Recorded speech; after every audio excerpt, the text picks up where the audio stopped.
Hey everyone, welcome to my first ever narrated YouTube video. Today you're hearing my Australian accent because this will be kind of a half tutorial, half time-lapse video. After I posted the 50 gouache heads a sketchbook tour video, one lovely commenter, @MERLMCC, asked, "Any chance we can talk you into making a video that describes your process? Something where we can see the reference photo and watch and learn as you interpret what you see and build up the portrait." Yes, definitely. So let's jump right in. Firstly, let's find a good reference photo for my study. I liked this one, which I found just on Pinterest because the top left lighting creates strong contrast or areas of intense light and dark, and also really interesting shadows. I also like to choose faces that have a three-dimensionality to them. But wait, what? You're thinking, aren't all faces three-dimensional? They are, but I find that a lot of the photos of models from beauty or fashion shoots have been touched up so that their skin looks flawless and smooth, which is actually the opposite of what I want in a portrait. If you think about the face as a landscape, I'm looking for lots of hills and valleys and little crevices, features I can latch onto. It's going to make a picture that's a lot more fun for me to paint and hopefully more fun for the viewer to look at too. Next, I begin the sketch. I know some artists like to jump straight in with paints, but I'm more of a drawer than a painter and will spend a fair bit of time getting this part right, even before touching the gouache, almost a quarter of the total time. Now I know it can be intimidating drawing realistic faces from a reference at first, but I try to think of the face in this reference as a collection of abstract shapes. As I draw, I'm checking the position of these different shapes in relation to the other shapes, and trying to observe the distance between them and the size of them as accurately as possible. It helps to think of hair in this way too. So rather than focusing on little strands of hair, I'm imagining it as big slices of hair. Something like this.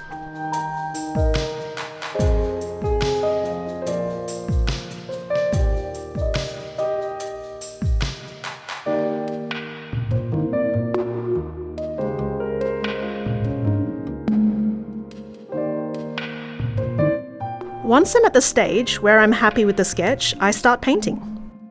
So you can see that I use gouache in a very light way as I put down a wash of base colours all over the paper.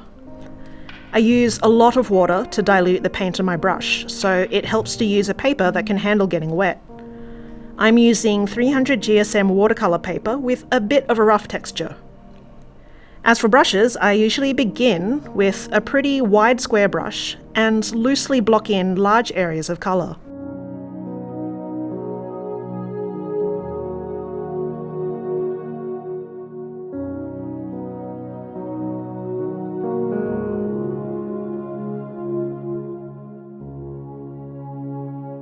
Then I begin to slowly build up the details, trading down for narrower, smaller brushes as I start to refine the shapes I see even more.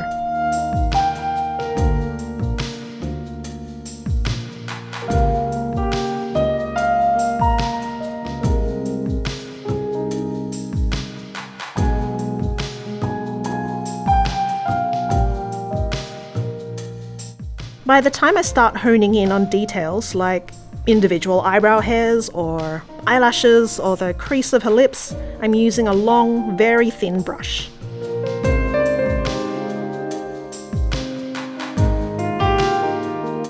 Now for one of my favourite parts of gouache painting, going in with white to really make the painting pop. This is where I like to bring out the brightest highlights like the shine on her face or the sparkle in her eye, or these individual strands of hair that look so great against the stark black of the background. Awesome.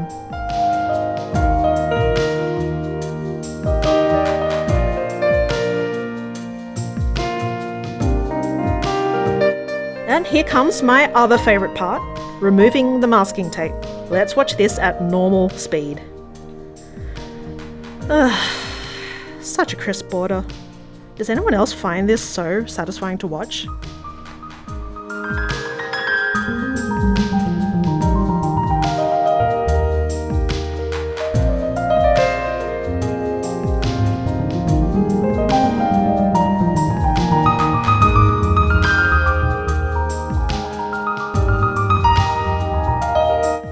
And there we have our finished painting.